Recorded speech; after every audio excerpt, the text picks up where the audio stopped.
Célébrer la culture africaine, voilà de quoi nous parlons pendant ces 26 minutes avec deux personnes qui savent de quoi nous parlons. Merci de les recevoir avec nous. Nous avons M. John Ayité-Dossavi, président du RAPEC au moins et initiateur de la Journée mondiale de la culture africaine. Bonjour John. Bonjour Lady.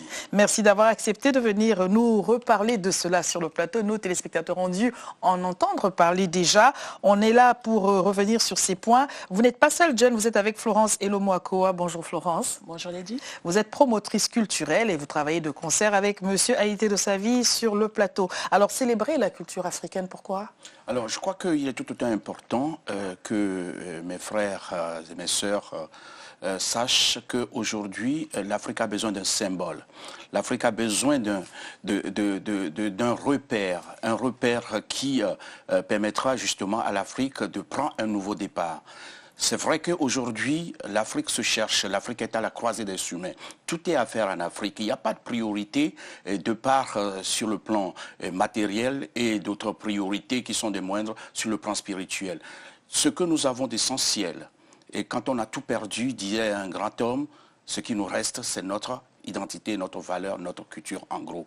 Donc je crois que si vous êtes béninois, ou soit vous êtes chrétien, vous célébrez la nativité, la Pâque, le Pentecôte, ou vous êtes musulman, vous célébrez des fêtes, tabaski, j'en parle, ou vous êtes du culte de la tradition africaine, vous célébrez Dieu du Mamiwata, Dieu de ceci. Mais en dehors de tout ça, il n'y a pas un seul jour dans l'année où vous êtes en immersion, où vous réfléchissez sur ce que vous êtes. Allez au-delà de ça. L'Afrique, de par cette période sombre de l'humanité, à savoir les périodes des razzias, les périodes de la traite négrière, on fait de sorte que les Africains se trouvent partout. Mais qu'est-ce qui les lie avec le continent mère? Je crois que ce qui les lie le plus, c'est la valeur culturelle. Et quand vous êtes en Haïti, vous sentez cette Afrique à travers nos frères qui sont dans les Caraïbes. Et c'est vraiment la culture qui démontre, qui prouve que c'est une continuité de ce continent. Donc une journée mondiale de la culture africaine, elle est importante pour que nous puissions célébrer notre valeur, notre tradition, en gros notre culture. Alors, Madame la promotrice culturelle, est-ce que la culture africaine aujourd'hui est ce qu'elle a été, parce que les temps changent, rien n'est figé, ce qui ne se retrouvait pas dans ce qui était considéré comme étant la culture africaine, aujourd'hui peut aisément y trouver sa place. N'y a-t-il pas une nécessité pour tout un chacun de s'adapter à ces évolutions? Je pense qu'aujourd'hui, effectivement, il y a eu un passé glorieux lors de certains festivals qui sont organisés dans la diaspora et sur le continent. Et il appartient à chacun de nous aujourd'hui d'amener sa culture, d'amener son héritage pour contribuer justement à ce qu'il y ait cette journée mondiale qui va tous nous unir pour que nous apportions ce que j'appelle, pour ce 21e siècle, nous apportions notre élément, notre manière de vivre la culture. Donc je ne pense pas que ce soit... je pense que le moment est venu justement d'unir les diasporas d'où qu'elles viennent pour qu'elles apportent elles aussi leur identité culturelle africaine au continent afin que la journée du 24 janvier puisse réellement appartenir à chacun de nous. Alors, le 24 janvier, en effet, c'est la date que vous avez choisie. Vous nous direz pourquoi le 24 janvier, d'ailleurs, pour promouvoir célébrer la culture africaine. Mais une question, quelle place les femmes peuvent-elles occuper dans cette dynamique? Quel est leur apport? Nous avons volontairement sélectionné quelques figures de femmes de la culture africaine, mais...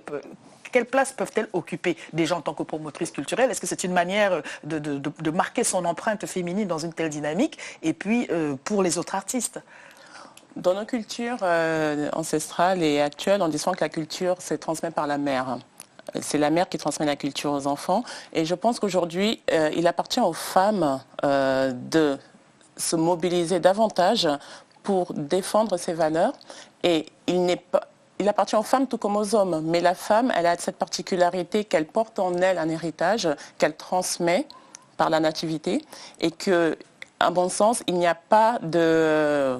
Ce sont les hommes et les femmes qui font ce cheminement ensemble, mais il n'y a pas de... Comment dire? Ça appartient aux deux personnes.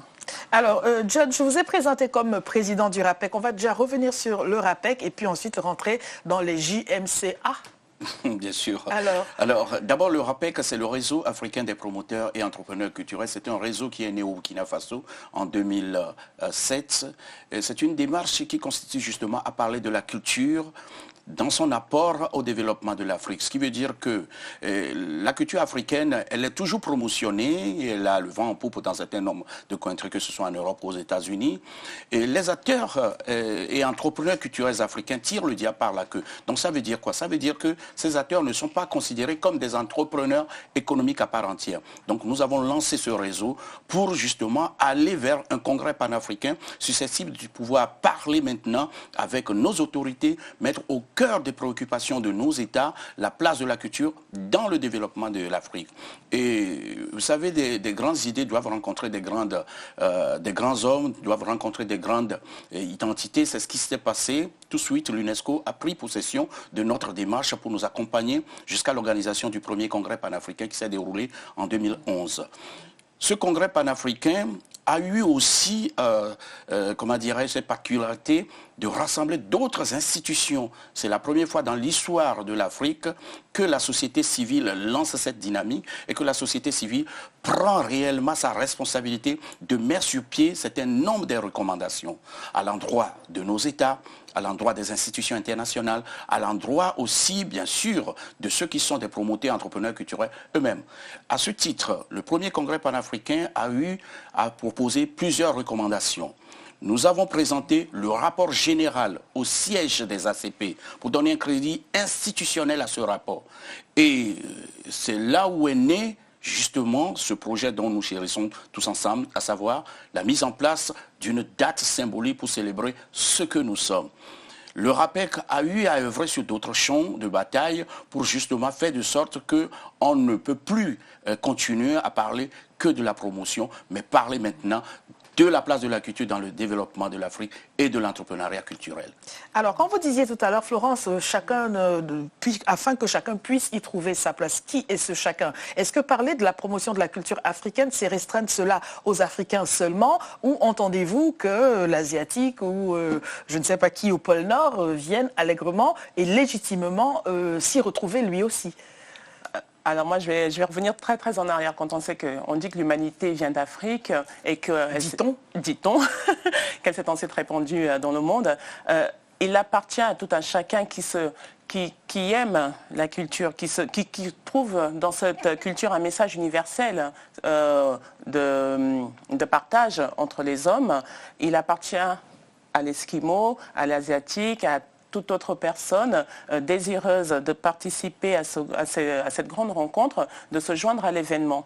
Donc c'est vraiment un événement où les Africains, les Afrodescendants vont célébrer l'héritage culturel qu'ils ont depuis des millénaires, mais ce n'est pas restrictif, au contraire. Hein. Au contraire. Je vais renchérir sur ce que Florence dit. Tantôt, on parle de l'Afrique berceau de l'humanité. Tout le monde le reconnaît que l'Afrique est le berceau de l'humanité. Alors, si l'Afrique est le berceau de l'humanité, est-ce que quelque part, un Asiatique n'a pas sa part de ce berceau? C'est la célébration du berceau, c'est la célébration de la culture du berceau. Donc chacun a le droit, quand on dit journée mondiale de la culture africaine a nourri beaucoup de cultures. D'ailleurs, c'est la culture mère, tout le monde doit la célébrer.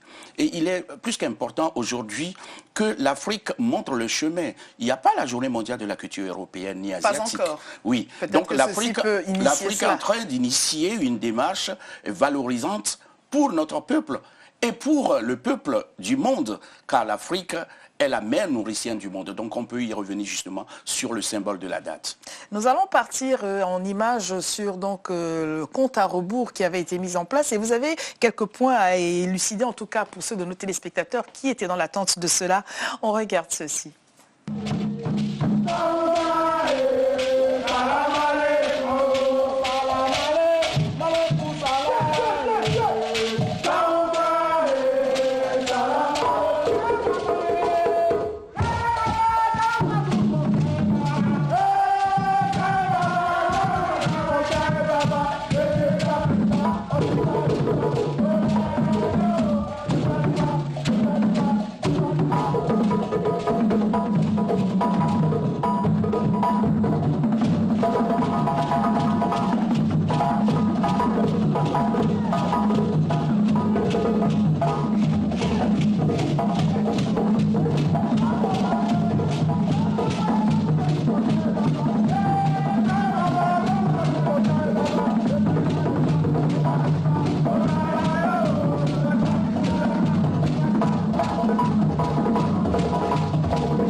Alors maintenant, Monsieur le Président, on va lancer officiellement le décompte. Je vais demander à son Excellence, le doyen des ambassadeurs africains accrédités en Belgique, de faire notre décompte. On va compter avec lui, Excellence. Je vous remercie. Ensemble, on commence par 5, 4, 3, 2, 1, 0. 1-0 tant attendu. Alors je voulais vous laisser revenir sur ce compte à rebours. Nous sommes aujourd'hui, au moment où nous diffusons, au mois de mars 2015. La journée est attendue pour le mois de janvier 2016. Désormais, qu'est-ce qui s'est-il passé depuis le compte à rebours et jusqu'à présent? Depuis le compte à rebours, nous avons lancé une véritable dynamique de mobilisation. Nous avons bien parlé de la Journée mondiale de la culture africaine. Nous sommes les enfants d'Afrique vivant dans la diaspora européenne et nous sommes très regardants de ce qui se passe autour de cette diaspora, à savoir la diaspora européenne n'est pas justement la seule diaspora africaine dans le monde. Donc il y a aussi la diaspora africaine au Moyen-Orient. Pour le lancement de compte à rebours, nous l'avons fait sur 2 plans, à savoir au Liban, qui est notre point focal, au Moyen-Orient, et nous l'avons lancé simultanément, ce compte à rebours, au Moyen-Orient et en Europe. Et c'était en simultané sur Internet et sur d'autres médias. Pour nous, il est important de montrer que ce n'est pas une démarche singulière et ni une démarche exclusive, mais c'est une démarche inclusive. Si nous sommes partis en Belgique, la capitale de l'Europe, pour lancer le compte à rebours dans une ville qui est la ville de Namur, qui est une ville historiquement tournée vers l'Afrique et surtout qui ambitionne de promotionner la culture africaine. Et nous avons eu les oreilles des autorités de la province, à savoir le gouverneur de Namur, le président de la Fédération de Wallonie-Bruxelles, le bourgmestre, les ministres de la province qui se sont tous déplacés. Et c'est un nombre de chancelleries qui nous ont fait l'honneur de venir lancer le compte à rebours de la Journée mondiale. Idem du côté du Liban, à Beyrouth, nous disons d'entrée du jeu que c'est une démarche qui dépasse d'entrée du jeu notre entendement. Une Journée mondiale de la culture africaine, tout le monde peut se la célébrer. Tout le monde. Donc on a travaillé, fait passer le message, on a voyagé dans cet nombre d'Afrique, on était à Accra, à Abidjan, au Burkina Faso, au Bénin, et j'en passe justement pour faire passer le message que l'Afrique doit s'approprier justement de cette journée mondiale de la culture africaine, une date symbolique. Alors, puisque nous sommes au mois de mars, on n'arrive pas à faire économie de certaines réflexions. Je vous posais la question tout à l'heure sur l'empreinte que peuvent apporter les femmes dans une dynamique culturelle. Mais au-delà de leur présence en nombre, il y a la réalité de la compétitivité. Monsieur parlait tout à l'heure de la participation. Mais aujourd'hui, la culture est un produit comme un autre. Et tout produit se doit d'être compétitif dans la qualité, dans la possibilité de pouvoir répondre à une large demande. Et en cela, ne pensez-vous pas que les femmes soient, comment dirais-je, soient désavantagées parce qu'il y a une réalité qui leur est propre, parce qu'elles ne tiennent pas les cordons de la bourse en général, parce qu'il y a des pesanteurs sociales qui vont faire que quand une femme va vouloir voyager, on va se dire mais qui garde la marmite et tout ce qui s'ensuit. Oui, cela est totalement vrai, mais en même temps, quand on voit l'entrepreneuriat au féminin qu'il y a sur le continent africain, notamment, ce sont les femmes qui permettent à l'économie, qu'elle soit locale ou même nationale et aujourd'hui continentale, qui permettent une certaine émergence du continent. Donc aujourd'hui, tant les hommes dans leur discours, ne peuvent plus soutenir le fait que la femme doive rester à la maison, faire tourner la marmite. Mais d'aucuns ont intériorisé cela, c'est-à-dire que quand bien même les hommes seraient, entre guillemets, permissifs en disant « vas-y ma chérie, vole de tes propres ailes jusqu'au pôle Nord », il y a une réalité quand on est lesté de ses bébés, de sa belle famille, de son mari, en se disant la voisine va venir me remplacer si je n'étais pas là. La promotion de la culture, c'est ça, le produit culturel doit pouvoir dépasser les frontières, et voilà une réalité incompressible. Mais c'est justement cela, c'est-à-dire que vous faites bien de le dire que l'économie culturelle, c'est-à-dire que la compréhension aujourd'hui de cette richesse, je pense qu'elle rentre de plus en plus dans l'ADN mental des femmes des hommes, des gouvernements africains qui ont compris que c'est par la culture, en amenant l'économie dans la culture qu'il y aura il y a un réel marché. Il y a un réel marché et les femmes ne doivent pas être mises de côté. Et d'ailleurs, elles ne se laissent pas mettre de côté. Bien entendu qu'il y a des cas où elles doivent rester, certaines restent à la maison, se mettent en retrait, mais la plupart des femmes aujourd'hui en Afrique sont sur le terrain. Alors, on va écouter un homme au sujet de ce mois de mars et de l'implication de la présence des femmes. Alors on a choisi un Were Were Liking que vous connaissez très bien. Voilà alors il y a des femmes, j'ai envie de dire exceptionnelles par leur parcours déjà établi dans la dimension culturelle, mais pour beaucoup d'autres qui ont encore cela seulement enfoui au-dedans d'elles, qui voudraient se projeter vers l'avenir, pesanteur sociale, réalité économique, comment faire en sorte, alors qu'on voit la belle Were à l'écran, comment fait-on pour que ça devienne une réalité pour elles aussi? C'est une réalité palpable que beaucoup de personnes voient. Depuis quelques années, on parle justement des grands minéraux aux États-Unis. L'ambassadrice de l'Afrique, c'est une béninoise, je vais plutôt dire tout simplement une africaine. Hein, cette dame qui, une bout de dame, mais qui n'a pas sa langue dans sa poche, qui dit ce qu'elle a envie de dire, je fais bien sûr allusion à Angélique Kidjo, et je crois quelque part que c'est une démonstration. Elle tient vraiment la dragée haute. Mais pour une Angélique Kidjo, oui, pour une Were Were Liking comme on a vu. Justement, pour revenir à Were Were Liking, qui est une, d'ailleurs je la salue au passage, bonjour à toute la famille du village qui a Abidjan.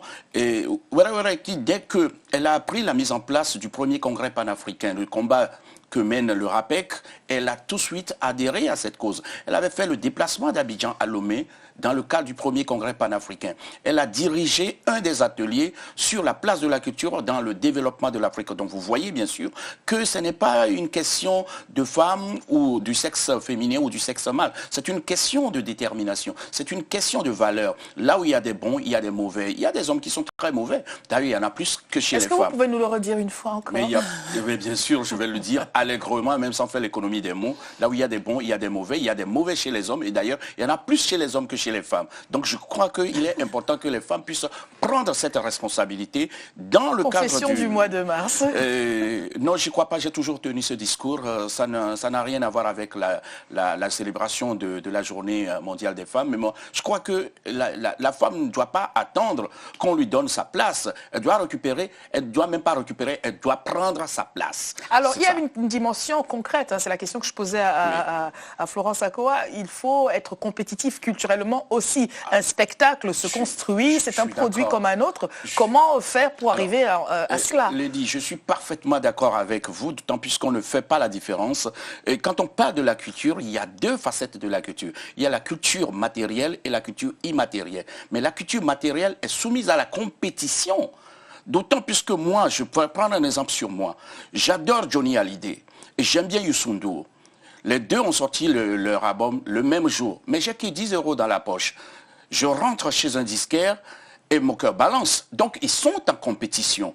Donc, tenez qu'à Youssou N'Dour de me faire plus battre mon cœur et tenez qu'à Johnny Hallyday de me faire plus battre mon cœur. Donc, c'est une question de compétition. L'activité culturelle rentre dans l'enjeu de la compétition mondiale. Mais par contre, la culture immatérielle, qui est ce transfert comment dirais-je, de nos valeurs, de nos savoirs, ne rentre pas dans la compétition. Mais il faut qu'on le dise ici et une bonne fois pour toutes, l'industrie culturelle ramène beaucoup d'argent aux pays du Nord. 2009, 2010, l'industrie culturelle a ramené plus d'argent aux États-Unis d'Amérique que l'industrie culturelle a ramené plus d'argent que l'industrie d'armement et d'automobile. La crise est passée par là. La France, l'année dernière, l'a bien dit que l'industrie culturelle touristique est de loin la première industrie de la France. Mais l'Afrique ne doit pas rester de mise. Il faut vraiment que l'Afrique puisse se dire, bon tiens, nos ressources, nos sous-sols, c'est souvent pillé, mais au moins nous avons quelque chose qui peut nous permettre de nous enrichir, mais avec une traçabilité, c'est la culture. Quand Angélique Kidjo chante quelque part, on sait que c'est Angélique Kidjo. Quand on voit un tableau d'un grand maître sénégalais, on sait que, voilà, c'est une manière justement de marquer son environnement et de permettre aux autres justement de nous apprécier. Les Chinois sont arrivés ici, dans l'Hexagone, avec l'art culinaire. Il y avait des restaurants chinois partout. À un moment donné, c'était tellement in de manger dans un restaurant chinois. Aujourd'hui, c'est quelque chose qui est rentré dans les mœurs, c'est commun. Donc, c'est comme ça Alors, aussi. puisque que vous nous parlez devons de faire. cuisine, hein, je voudrais croire, pensez-vous que peut-être par la cuisine qui serait, entre guillemets, leur domaine de prédilection L'art aux culinaire, dames. pardon. L'art culinaire, oui, parce que quand ce sont les femmes, c'est juste de la cuisine. Mais Non, dès que c'est les hommes l'art rentrent culinaire. dans ces lieux, ça devient de l'art, de la gastronomie. Il y a même des chefs au masculin, il n'y a pas de chef feu. Pensez-vous que les femmes, par exemple, par ce qui leur est immédiat, par la force des choses, puissent investir le registre culturel? Vous êtes promotrice culturelle, est-ce que c'est donné à qui veut, qui peut? Il y a des femmes qui ont de beaux projets, il y a beaucoup de femmes dans l'artisanat, mais l'artisanat ne reste souvent que l'artisanat de petites mains et ça n'est pas toujours elles qui récoltent les fruits de cela quand c'est enfin exporté. Alors la journée mondiale de la culture africaine va permettre par un accès gratuit à tous les événements qui auront lieu dans la ville, dans le pays, et l'art culinaire au féminin sera mis en avant. Les femmes, comme le disait si bien tout à l'heure John, elles doivent prendre leur place.